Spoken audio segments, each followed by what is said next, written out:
Second half पे doctor जी। जी sure. अगला जो हमारा विषय है वो शंखनाद का है कि शंखनाद हुआ युद्ध का। तो शंखनाद किसने शुरू किया और किसने जवाब दिया, ये बहुत महत्वपूर्ण है। जो 12वां श्लोक है वहां से शुरू होता है। तस्य संजनयन हर्षम कुरु वृद्धा पितामह सिंहनादम विनंदुच्चे शंखम ददमौ प्रातःपवान। यानी इतनी लाउड साउंड। भीष्म पितामह का जो शंख था उसका इसमें गीता में नाम नहीं है, वैसे उनका नाम गंगनाभ था। उनके जो शंख था उसका उन्होंने इतनी जोर से गर्जन किया ताकि जो कौरव हैं उनमें कुछ ना कुछ प्रसन्नता आए, उनके अंदर कुछ ना कुछ थोड़ा सा आह्लाद आए, थोड़ी से वो प्रसन्न हो, थोड़ा सा तैयार हो। तो इस ढंग से भीष्म पितामह ने शंखनाद किया। फिर उस शंख के बाद अनेकों चीजें बजने लगी, लाइक ढोल नगाड़े मृदंग ड्रम। ये 12वें श्लोक में एक्सप्लेन करते हैं कि ऐसी ऐसी चीजें फिर बजने लगी। पर 14वें श्लोक में आकर कहते हैं तत्व श्वेत हे युक्ते महती स्यंदने स्थितो माधव पांडवश्चैव दिव्यो ददधो प्रधमतु दिव्य शंखो प्रधमतु। यानी तब श्वेत घोड़ों के रथ पर बैठे हुए, उस महान ग्लोरियस रथ पर बैठे हुए भगवान कृष्ण ने और पांडवों ने भी अपने अपने शंख बजाए। कौन कौन से बजाए? पांचजन्य ऋषिकेशो, देवदत्तो धनंजय, पोंडरो दधदमय महाशंखम, भीम कर्म वृकोदर। यानी पांचजन्य जो है वो ऋषिकेश ने बजाया और देवदत्त को धनंजय यानी अर्जुन ने बजाया और पौंड्र को भीम ने बजाया। अब आप एक बात बड़ी महत्वपूर्ण है जो अक्सर मिस हो जाती है, आप देखिए कि पहला शंखनाद कौरवों की तरफ से भीष्म पितामह ने किया। भीष्म पितामह उनके सेनापति हैं, उनका शंखनाद करना बनता ही है। परंतु पांडवों की तरफ से शंखनाद पहला किसने किया? पहला शंखनाद भगवान कृष्ण ने किया, जो ना तो युद्ध में हैं, न योद्धा हैं, न सेनापति हैं, केवल सारथी हैं। फिर भी भगवान कृष्ण ने पहला शंखनाद किया। ऐसा क्यों? ऐसा इसलिए कि पहली बात तो पहला शंखनाद कौरवों की तरफ से है, यानी सारी रिस्पॉन्सिबिलिटी जो युद्ध की है वो कौरवों को ट्रांसफर्ड है। पांडवों की तरफ से युद्ध की शुरुआत फिर भी नहीं की गई। ये बात एक विचारणीय है।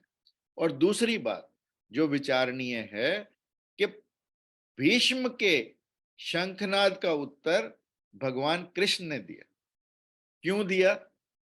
क्योंकि पांडवों ने भगवान कृष्ण से दिलवाया, इसलिए कि पांडव चाहते हैं कि भगवान कृष्ण यदि शंखनाद करेंगे तो ये धर्म का शंखनाद है, ये धर्म की अधर्म के खिलाफ लड़ाई बन जाती है। और यदि हम परमात्मा के साथ रहकर लड़ते हैं तो हारना भी कोई मैटर नहीं करता, और परमात्मा के खिलाफ यदि हम जीत भी जाते हैं तो वो जीत भी मैटर नहीं करती। इसलिए शंखनाद जो किया गया वो एक स्वीकृति के रूप में किया गया। यानी it is not a reaction, it is just a response, प्रतिस्वेदन है कि भगवान कृष्ण ने शंखनाद किया अपने पांचजन्य शंख से।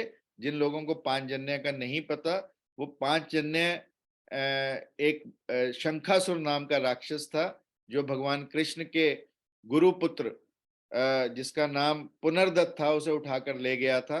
और भगवान कृष्ण को दीक्षा में संदीपनी ऋषि को उनका पुत्र वापस लाकर देना था, इसलिए उन्होंने पाताल लोक में चढ़ाई की और वहां पर शंखासुर जो था वो इस शंख में बैठा था। इस शंख से निकालकर शंखासुर को मारा और फिर वो शंख प्राप्त किया। और फिर पता लगा कि संदीपनी का जो पुत्र है वो तो यमलोक चला गया, तो भगवान कृष्ण ने यमलोक जाकर इस शंख को बजाया जिससे सारे यमदूत और वो भागे। और इसीलिए हम शंखनाद करते भी हैं कि भी अपनी जो बुरी आत्माएं हैं, प्रेत आत्माएं हैं, जितनी भी संकट आत्माएं हैं, वो सब यहाँ से भाग जाएं, क्योंकि शंख की ध्वनि ऐसी है।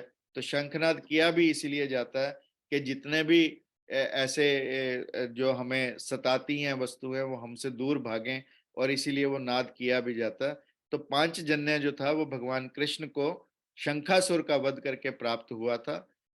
अर्जुन के पास जो था वो देवदत्त था, जो उसे वरुण भगवान ने दिया था, और अनंत विजय जो था वो युधिष्ठिर का था, और नकुल और सहदेव के पास सुघोष और मणि पुष्पक थे जो उन्हें अश्विनी कुमारों ने दिए थे। और उसके बाद अनेक लोगों ने शंखनाद किए, परंतु इस शंखनाद से जो 19वें श्लोक पे जब हम पहुंचते हैं तो ये आता है, स घोषो धार्त राष्ट्रान हृदयानी वेदार्थ। यानी इस शंखनाद से जितने भी धृतराष्ट्र के पुत्र थे वो सब कांप गए। यानी इतना भव्य और भयानक ये शंखनाद हुआ कि उनके हृदय तक कांप गए।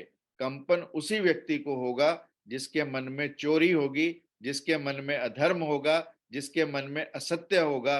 अन्यथा शंखनाद तो आह्लाद के लिए ही है, शंखनाद तो हमें चार्ज करने के लिए ही है, शंखनाद तो हमारी एनर्जीज को रिकलेक्ट करने के लिए ही है। एंड ये तो it is a readiness, it is a symbol of preparedness that yes we are ready. और अपनी फौजों का एक कंसंट्रेशन, एक ध्यान, जिसकी चर्चा हमने अभी की, कि अपनी सारी तरफ से हटाकर ध्यान, डेविएशन से हटाकर एक जगह पर फोकस करना। तो शंखनाद बेसिकली सभी फौजों का पहले होता ही इसीलिए था कि now from everything else you are into war itself, और इसलिए शंखनाद किया जाता था। और यहाँ पर शंखनाद प्रतीकात्मक है, क्योंकि वॉर कौरवों की तरफ से शुरू की गई, इसलिए पहला शंखनाद कौरवों की तरफ से था। दूसरा शंखनाद पांडवों की तरफ से भगवान कृष्ण ने किया, जो एक प्रतीक है धर्म के।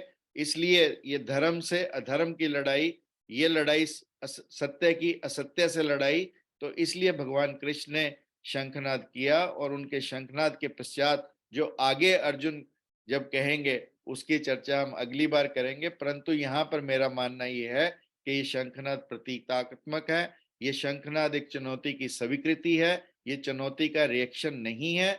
यदि मान लो इस चुनौती को का जवाब जो भीष्म ने की थी तो भीम देता, यदि मानो, तो शायद ये क्रोधजन्य हो सकती थी। जीवन हमारा प्रतिपल चुनौती है, चुनौती को स्वीकार करना ही हमारा जीवन है। और यदि हमारी चुनौती की स्वीकारता क्रोधजन्य होगी, यदि रिएक्शन में होगी तो वो क्रोधजन्य होगी, और यदि रिस्पॉन्स में होगी, यदि एक्सेप्टेंस में होगी, तो निश्चित रूप से हमारे अंदर आह्लाद पैदा करेगी, प्रसन्नता पैदा करेगी। इसलिए कौरवों के शंखनाद का जो रिएक्शन था वो उनका हृदय को विदारित कर गया। पांडवों के शंखनाद ने पांडवों में आह्लाद लाया, परंतु कौरवों के अंदर उनके हृदय को विदारित किया, हृदय को उदेलित किया। उनको वो एक किस्म से डर गए, कंपित हो गए। ऐसा इस शंखनाद से हुआ। परंतु चुनौती को हम, जैसा मैंने कहा, कि दो तरह से स्वीकार कर सकते हैं। एक पे हम उसका रिएक्शन करें जो क्रोधजन्य होगी, एक उसे हम एक्सेप्ट करें। यहाँ पर पांडवों की तरफ से एक्सेप्टेंस है कि हमने युद्ध नहीं किया, पर युद्ध हम पर थोपा गया, हमने उस युद्ध को एक्सेप्ट किया। It is not a reaction, it is an acceptance. That is what I draw from these shlokas of Gita, के शंखनाद हुआ, दोनों तरफ से हुआ, परंतु पांडवों ने केवल और केवल उनकी चुनौती को जो कौरवों ने उन्हें दी, उन्हें एक्सेप्ट किया। उनकी तरफ से युद्ध का कोई प्रयास नहीं था। उनकी तरफ से युद्ध से पहले भी भगवान कृष्ण संधि के लिए गए थे। जब दुर्योधन ने 5 गांव देने के लिए भी मना कर दिया, तब उनकी तरफ से युद्ध में वो आए। और आगे अब जब अर्जुन का रथ स्थापित करेंगे भगवान सेनाओं के मध्य में ले जाकर, और अर्जुन अपने स्वजनों को देखेगा, और अर्जुन की क्या प्रतिक्रिया होगी, अर्जुन के अंदर क्या क्या चेंजेस आएंगे, क्या विषाद आएगा, उसकी चर्चा हम अगली बार करेंगे। और मुझे लगता है कि शायद महाराज जी जुड़ने वाले हैं जी। अभी उनका उधर खत्म नहीं हुआ जी, मैंने किया था, तो अभी ये चल रहा है। another 5-10 minutes, yes। हाँ, थोड़ी देर तक शायद हो जाए हाँ तो। जी। हाँ जी, तो बहुत। Now it is open for everyone, because इनमें तो इतना कुछ ही था विच आई कुड हाँ गेन। जी, नहीं, बहुत अच्छा आपने कहा।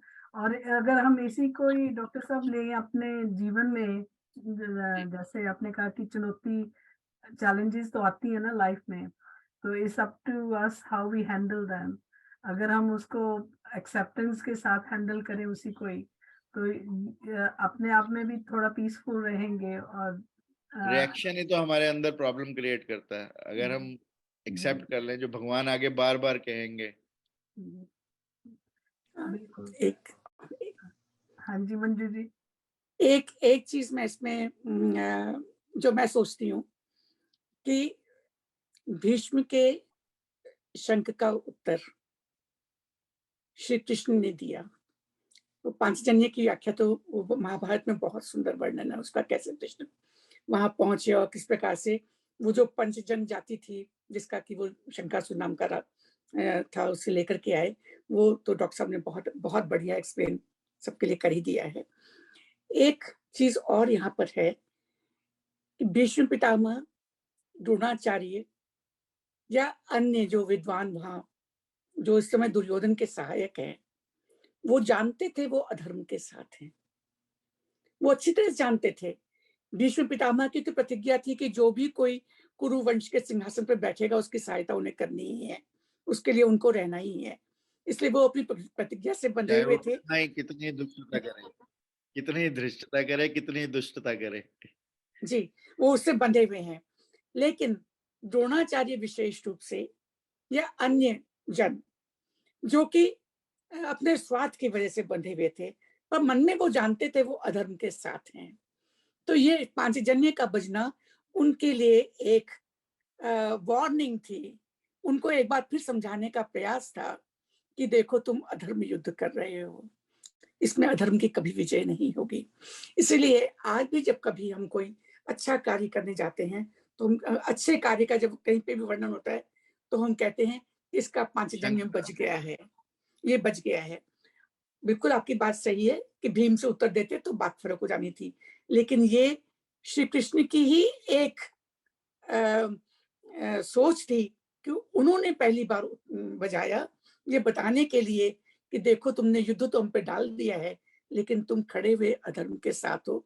दुर्योधन निश्चित रूप से इस बात को नहीं समझा होगा, लेकिन जो वहां पर सज्जन आत्माएं थी जो उनका साथ दे रहे थे, वो निश्चित रूप से उनके लिए एक वार्निंग भी थी। और दूसरी बात है शंख को बजाने में, क्योंकि ये सांस से बजता है, ये नगाड़े वाली चीज नहीं है। तो जब हम सांस को इकट्ठा करके उनको निकालते हैं तो उसमें ऊर्जा का संग्रह होता है, जैसा कि आपने बहुत अच्छी तरह से बताया। तो यहाँ पर ये इसका महत्व जो है, मुझे लगता है कि एक संदेश ये भीष्म और द्रोण आदि के लिए भी है कि तुम्हें इस युद्ध में तुम अधर्म के साथ खड़े हुए हो। Thank you Manju ji. Thank you. हाँ थैंक यू। जी, गिरीश जी आप कुछ बोलना चाहेंगे अनम्यूट करके? डॉक्टर साहब आप किसी को कहना चाहेंगे? डॉक्टर साहब ने शब्द कर दिया है। अच्छा जी, आप इनका वीडियो भी ऑन कर लीजिए अपना। इनकी गिरीश जी वाणी अपना जो है वीडियो ऑन कर लीजिए पहले। मेस्मराइज करने वाली इनकी वाणी है।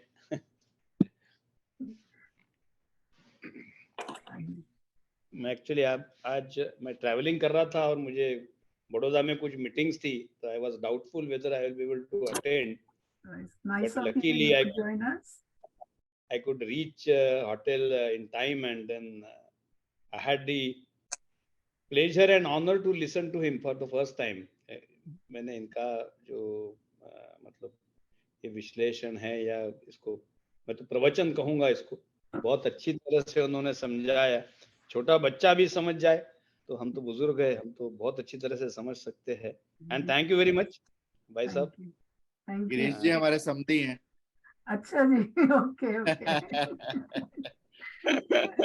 चलो इट्स नाइस मदुरई की आपने ज्वाइन बेटी किया है।